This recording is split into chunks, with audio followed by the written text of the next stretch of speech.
안녕하세요. 오늘도 사연살롱을 찾아주셔서 감사합니다. 대전에 살고 있는 30대 주부예요. 재주는 곰이 부리고 돈은 왕서방이 챙긴다는 속담 다들 아시죠? 얼마 전까지만 해도 저는 왕서방보다 자기 밥도 못 찾아 먹는 곰이 더 잘못이라고 생각해왔어요. 그건 착한 게 아니라 멍청한 거라고 말이죠. 근데 그 말이 부메랑이 되어 저에게 돌아올 줄은 몰랐네요. 지금의 남편을 만나기 전까지 저는 독신주의자였어요. 뜻하는 바가 있어서 그랬던 건 아니고 제 형편이 좀 그래서 일찌감치 결혼을 포기했던 거예요. 어차피 못할 것 같으니 안 하는 것처럼 보이려는 얕은 꾀였죠. 결혼 전까지 전 엄마와 단 둘이 살았어요. 중학교 2학년 때 아빠가 돌아가시고 그때부터 엄마와 저는 쭉 단 둘이 살았어요. 하늘 아래 가족이라곤 우리 둘뿐이었어요. 엄마, 아빠 모두 부모님이 안 계신 탓에 그 흔한 사돈의 팔촌 같은 먼 친척도 하나 없이 말이에요. 명절에도 찾아오는 손님 하나 없었고 찾아갈 친척집도 없었어요. 사실 저희 친정부모님은 보육원 출신이세요. 두 분은 어린 시절 같은 보육원에서 만나 함께 자란 사이로 고등학교를 졸업하고부터 서로 의지하며 살아오셨죠. 엄마는 아빠의 유일한 가족이었고 아빠는 엄마의 유일한 가족이었어요. 그러다가 제가 세상에 태어났고 그렇게 온전한 가정을 이루게 되자 두 분은 세상 부러울 것 없이 행복해 하셨대요. 하지만 행복이 크면 하늘이 시샘한다죠. 그 행복은 그리 오래가지 못했어요. 아빠가 퇴근길에 뺑소니 차량에 치여 세상을 떠나셨거든요. 단란했던 우리 가족은 하루아침에 산산조각이 나고 말았어요. 젊은 나이에 청성 과부가 된 엄마는 남편 잃은 슬픔에 취할 겨를도 없이 어린 딸을 데리고 살기 위해서 밤낮 없이 일을 해야 했어요. 배운 것도 기술도 없는 엄마는 몸으로 뛰는 일을 해야 했기 때문에 밤마다 끙끙 앓아야 했어요. 그러면서도 악착같이 벌어서 절 치대까지 보내셨어요. 등록금에 실습비랑 재료비까지 학기당 900만 원 가까운 돈이 들어갔으니 학자금 대출을 받아도 늘 부족했죠. 부족한 돈은 늘 엄마가 채워야 했고요. 엄마의 그런 노고는 제가 병원에 취직해 돈을 벌기 시작하면서야 끝이 났어요. 학자금 대출 상환도 불과 2년 전에 끝이 났습니다. 상황이 이렇다 보니 그동안 모아놓은 돈도 없고 더군다나 나 혼자 행복 찾자고 엄마 혼자 두고 어떻게 결혼을 하겠어요. 엄마는 딸 신세 지기 싫다며 끝까지 일을 한다고 하셨지만 젊은 시절 삶이 고됐던 탓에 몸이 아주 건강하진 않으시거든요. 저마저 떠나면 엄마는 또다시 세상에 혼자 버려지는 꼴인데요. 그래서 전 결혼을 포기하고 엄마와 함께 살기로 마음먹었죠. 그러던 어느 날이었어요. 원장님이 뜬금없이 맞선을 보라더군요.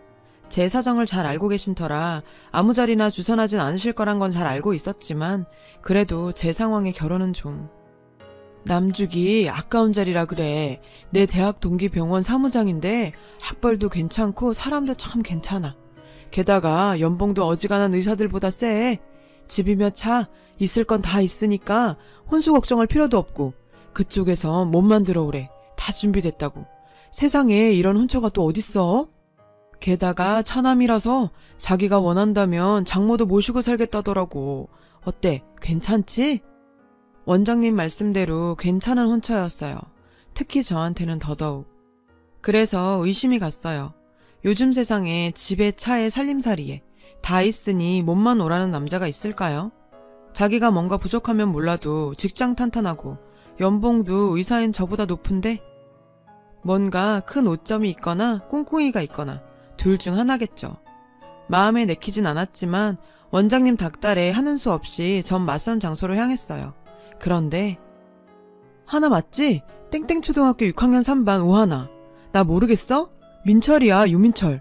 너랑 3년 동안 같은 반이었는데 기억 안 나니? 이름을 들었을 땐 잘 모르겠더니 얼굴을 보니 어렴풋이 기억이 나더군요. 워낙 조용한 아이여서 존재감은 없었지만 착하고 반듯한 아이였죠. 원장님께는 내가 부탁드렸어. 너랑 선자리 마련해달라고. 사실 나 오래전부터 너 좋아했거든. 남편은 수줍게 웃으며 말했어요. 수수한 그 모습을 보니 어린 시절 모습이 보이더군요. 그제서야 떠올랐어요. 늘 제 주변을 맴돌며 말 한마디 못 걸고 머뭇거리던 남편의 모습이요. 방과 후 친구들과 구름사다리를 타다가 떨어져서 발목을 접질렸을 때 어디선가 나타나 절 업고 양호실로 달려갔던 것도 남편이었죠. 그래서 말인데 괜찮다면 결혼을 전제로 나랑 만나보지 않을래? 너도 나도 나이도 있고, 아니 그렇다고 나이 때문에 만나자는 건 아니고. 얼굴이 벌겋게 된 남편은 수줍어서 고개도 못 들고 안절부절했어요. 그 모습이 어린 시절 그대로였죠. 전 그런 남편이 싫지 않았어요. 그날 이후 우린 몇 번의 만남을 가졌어요.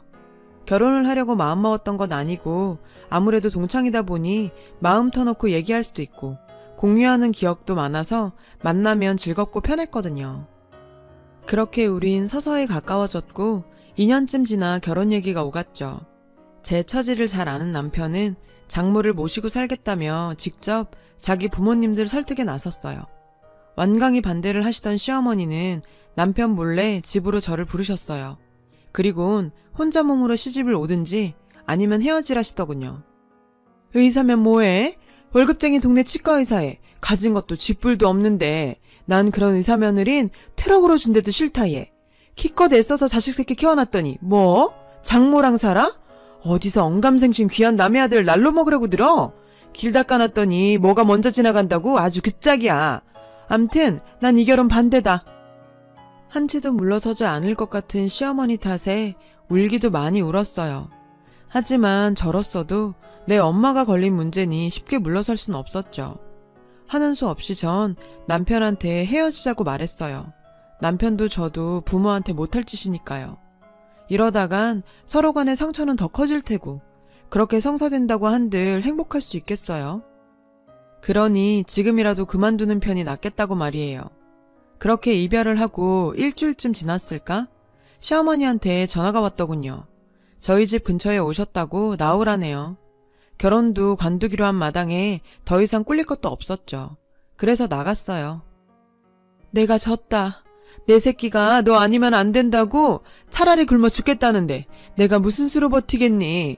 누군 팔자 좋아서 딸년 낳고도 사위 부리고 사는데 누군 아들을 둘이나 낳고도 며느리 수발 하나 못 받고 살고 아우 지질이 복도 없는 년.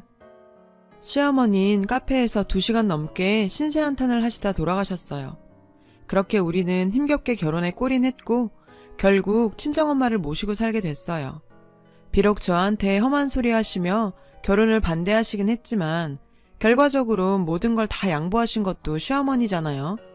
그래서 어머님 기 좀 살려드리려고 친구분들 모임 있을 때 따라 나가서 식사 대접도 해드리고 목걸이며 반지도 사서 끼워드리고 했어요. 그뿐인가요? 어머님 아버님 임플란트도 다 해드렸고요. 그랬더니 어머님도 노력하는 제가 예뻐 보이셨던지 절 대하시는 게 전보다 많이 부드러워지셨어요. 엄마는 시부모님께 미안해 하시면서도 한편으론 사위한테 무척 고마워하셨죠.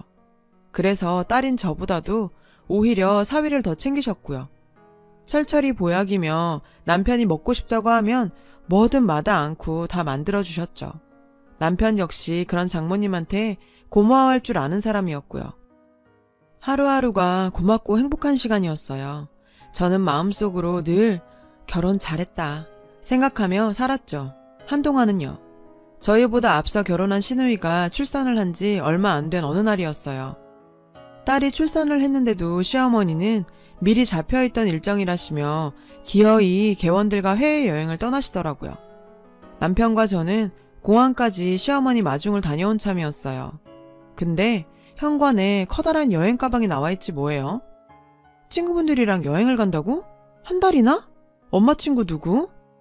글쎄 뜬금없이 엄마가 여행을 가신다잖아요. 그것도 한 달씩이나. 아니 엄마들끼리 짠 거야? 아침엔 시어머니가 여행을 떠나더니 낮에는 엄마가 여행 간다고? 도대체 무슨 일이래? 얼마 전에 혼자 된 친구가 있어서 한동안 같이 있어주려고 그래. 남편 보내고 자식도 없이 사는데 상심이 얼마나 크겠니? 그러니 내 걱정 말고 넌 유서방이나 잘 챙겨. 요즘 계절 타는지 얼굴이 거칠해졌더라. 엄마는 기어이 가방을 싸매고 집을 나섰어요. 남편이 태워다 드리겠다는데도 한사코 사양을 하셨죠. 그날 이후 전 엄마 휴대폰으로 종종 전화를 했지만 그때마다 뭐가 그렇게 바쁘신지 수화기 넘어 상황이 분주하게 들렸어요. 그렇게 한 달여의 시간이 지나고 엄마가 돌아왔죠. 그런데 엄마, 얼굴이 그게 뭐야? 왜 이렇게 살이 빠졌어? 피부는 또 이게 뭐야? 아주 거북이 등껍질이 됐잖아. 엄마, 도대체 친구분 댁에서 어떻게 지냈길래 이렇게 엉망이 됐어? 말해봐. 그 친구가 누구야? 어? 한 달 만에 나타난 엄마는 처참한 몰골이었어요. 피죽도 못 얻어먹은 사람처럼 살거죽이 축 늘어져선 피부도 거칠어지고 한 10년은 더 늙어 보였죠. 속상한 마음에 전 엄마한테 잔소리를 퍼부었죠. 그리곤 그 친구 전화번호 대라며 고래고래 소리까지 쳤어요. 하지만 엄마는 입을 꾹 다문 채 아무 말도 하지 않았어요. 그때 의심했어야 했는데. 좋아, 엄마 맘대로 해. 근데 나 이렇게는 가만히 못 있어. 그러니까 아무 말 말고 나 따라와. 전 그 길로 엄마를 모시고 한의원에 갔어요. 맥을 짚어보니 기력이 많이 쇠해졌고 수면 부족에 영양상태 부족이라고 하더군요. 그 말에 화가 치밀어 올랐지만 꼭 참았어요. 그리고는 엄마 드실 보약을 지어왔어요. 일단 엄마 몸부터 추스르는 게 급선무니까요. 회사에서 돌아온 남편 역시 엄마를 보곤 깜짝 놀라더군요. 그런 남편을 보자 엄마는 괜찮다는 말만 되뇌시곤 방으로 들어가셨고요. 그리고 그날 밤 잠결에 깨어보니 주방 쪽에서 남편 목소리가 들리더라고요. 식탁에 앉아 누군가 통화를 하고 있었죠. 여보, 안 자고 뭐해? 남편은 절 보자 귀신 본 사람처럼 놀라더군요. 그리곤 전화를 끊었어요. 전 그 모습을 보자 의심스러웠어요. 그래서 물었죠. 누구랑 통화해? 남편이 아무것도 아니라면서 자리에서 일어나길래 남편 휴대폰을 뺏어보니 신우이랑 통화했더라고요. 치, 아가씨랑 통화했으면 그렇다고 말하면 될걸. 그렇게 그날의 상황은 일단락이 됐고 예전의 일상으로 돌아가게 됐어요. 그리고 신우이 아이의 100일을 며칠 앞둔 날이었어요. 출근을 하려는데 전화벨이 울리더군요. 서방님, 웬일이세요? 아침 일찍 전화를 다 주시고. 신우이 남편이 전화를 했더라고요. 지난번엔 사돈어른 덕분에 정말 감사했습니다. 장모님께서 집사람 산후조리 해주신다고 해서 저흰 철석같이 믿고 있었는데 나몰라라고 여행 떠나실 줄 누가 알았겠어요. 그나저나 집사람 산후조리 도와주시느라 사돈어른 힘드셨을 텐데 몸은 좀 어떠세요? 네? 맙소사. 그러니까 저희 엄마가 여행을 갔던 게 아니라 신우이 산후조리를 돌봐주러 갔던 거였어요. 그것도 시어머니 대신에. 근데 더 웃긴 건 뭔지 아세요? 사실 집사람이나 저나 산후조리원에 들어가는 게 더 낫죠. 거기서야 체계적으로 봐주니까요. 근데 굳이 장모님께서 본인이 봐주신다고 하셔서 참. 돈 때문인 거 누가 모르나요? 장모님 돈 욕심 많은 거야 하루 이틀 아닌데 저희요 산후조리원 시세 알아보고 그만큼 장모님께 돈 드렸어요. 거기서 얼마 정도 떼어드실 거란 생각은 했지만 사돈어른께 한 푼도 안 드리고 전부 꿀꺽 하실 줄은 몰랐죠. 당연히 사돈어른께 드려야 할 돈인데 모르면 모를까 어제 집사람한테 사돈어른 병나셨단 얘기 듣고 마음에 걸려서 아침부터 전화했습니다. 죄송합니다. 기가 막혀. 이 미친 시어머니가 딸네 집에서 받은 수고비까지 챙겨선 그 돈으로 해외여행을 갔다 왔더라고요. 우리 엄만 사위한테 얹혀 사는 죄로 사돈 딸 산후조리까지 맡아줬는데 말이에요. 억장이 무너지는 것 같았어요. 아무리 멈추려 해도 눈물이 멈추지 않았어요. 당장 달려가서 시어머니 머리채라도 잡아 뜯고 싶었죠. 하나뿐인 엄마가 나 모르게 이런 수모를 겪고 살았다니. 제가 모르는 일들이 얼마나 더 있었을지.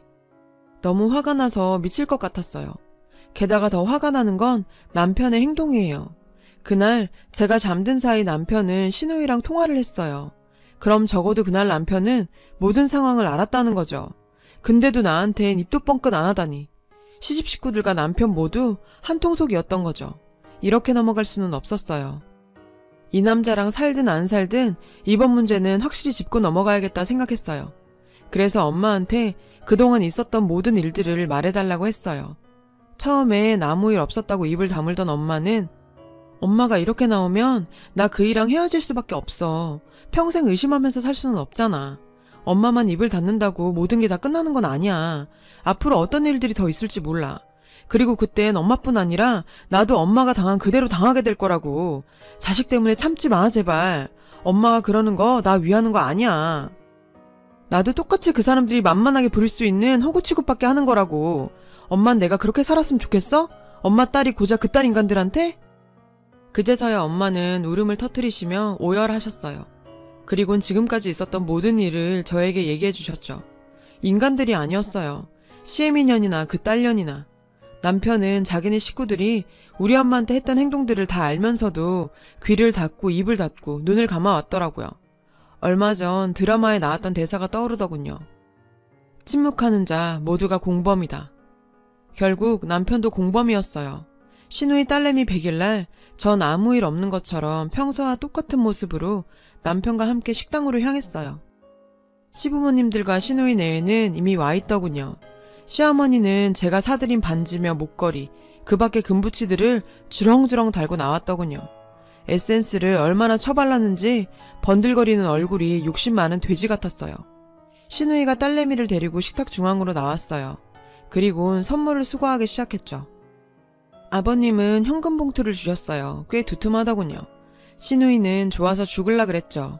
지 엄마를 닮아서 돈 욕심이 많거든요. 다음은 저희 차례였죠. 작은 언니는 선물인가 보네. 상자인 거 보니. 설마 속옷이나 옷 그런 싸구려로 때우려는 건 아니죠? 그럴 리가요. 보면 모르긴 해도 입이 떡 벌어질 거예요.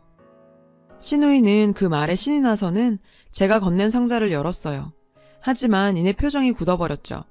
작은 언니, 이게 뭐예요? 청구서? 놀랐는지 목소리까지 갈라지더라고요. 뭐긴 뭐예요? 보면 몰라요? 청구서잖아요. 그쪽이 우리 엄마 데려다가 산후도우미로 부려먹은 거에 대한 청구서.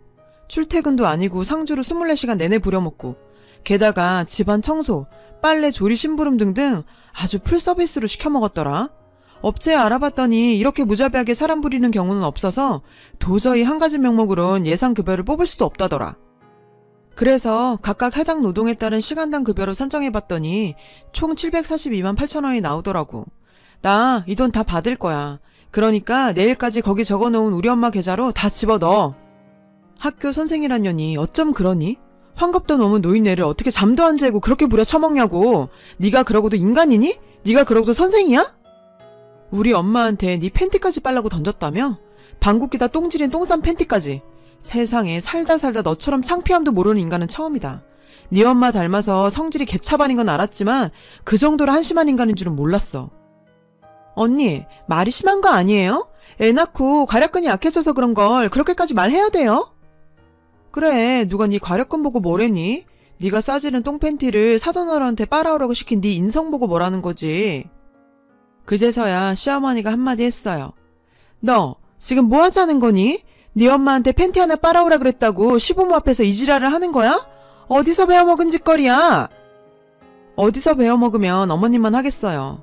사돈 일 부려놓고 돈까지 가로채신 분을 어떻게 이겨요? 아참, 어머님 지금 손에 끼고 계신 반지요. 그거 저희 엄마 거 아닌가요? 목걸이는 제 거고요. 툭하면 저 없을 때 저희 집 와서 제 방 뒤지셨다면서요. 마음에 드는 반지며 시계 죄다 집어가고 그것도 모자라 저희 엄마 반지까지 뺏어서 끼고 가시고요.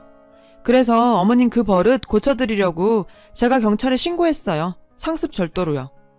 뭐? 뭐가 어쩌고 어째? 됐고 경찰서 가서 형사들 앞에서 자세하게 얘기하세요. 전 더 듣고 싶지도 않으니까요. 남편은 자신의 가족들이 벌인 추잡한 짓거리 앞에서 고개를 떨구더군요. 자기야, 이 쓰레기들 중에서 제일 나쁜 게 누군 줄 알아? 바로 너야. 이런 사람들인 거 알았잖아. 당신이랑 결혼까지 생각했던 여자들 파혼하면서 그 이유 말해줬을 거 아냐. 나 이전에 3명한테서 파혼당했으니까. 근데 날 이런 시궁창에 끌어들여? 게다가 우리 엄마가 널 얼마나 아꼈는데. 우리 엄마가 네 여동생 집에서 어떻게 지내는지 알면서 모른 척을 하냐? 너 네 동생 집에 가서 우리 엄마 있는 거 직접 봤다며. 그래놓고도 내 앞에선 입도 뻥긋 안 했잖아. 말해봐 이 새끼야. 여보, 그건 내가 미안해. 그치만 중간에서 내가 어쩌겠어. 그래봤자 서로 불편해질 뿐이지. 뭐? 넌 네 앞에서 사람이 죽어가도 너 불편할까봐 모른 척할 놈이구나? 어디서 개소리야 개소리는. 아주버님 내외도 네 가족들 때문에 영 끊고 사는 거 아냐? 아무리 외국에 산다지만 동생 결혼식에도 안 오셨길래 이상하다 했는데 내가 니들 행동이 하도 수상해서 알아봤어. 서울에 계시더라. 아주버님이 너한테 전해달래. 인간답게 살고 싶으면 그 집에서 하루빨리 나오라고. 근데 내 생각은 달라. 네가 있을 곳은 딱 이 집구석이야. 네 옆에서 무슨 일이 벌어지든 눈 감고 귀 닫고 입 닫는 넌 이 사람들이랑 하나도 다를 바 없는 인간이거든. 침대 위에 이혼 서류 놔뒀어. 난 더 이상 너 같은 인간하고 못 살겠으니까 그만 끝내자. 그럼 조만간 법정에서들 봐요. 전 한때 가족이라고 믿었던 인간들을 뒤로 하고 밖으로 나왔어요. 그리고는 엄마와 함께 준비해둔 오피스텔로 이사를 했죠. 처음부터 다시 시작을 하려고요. 모처럼 엄마와 나란히 누워 자면서 이런 생각을 했어요. 남편을 통해 얻었던 구차하지만 안락한 삶은 역시 저와는 안 어울렸다고요. 그리고 한 가지 확실히 깨달았죠. 세상엔 공짜 없고 이유 없는 호의는 없다는 걸. 제 의지를 가지고 제 인생 다시 열심히 살아야겠어요. 쓰다 보니 길어졌네요. 제 얘기 들어주셔서 고맙습니다. 여러분, 사연 댓글에 응원과 현명한 조언 부탁드려요. 좋아요와 구독은 저에게 큰 힘이 됩니다. 오늘도 좋은 일 가득하세요.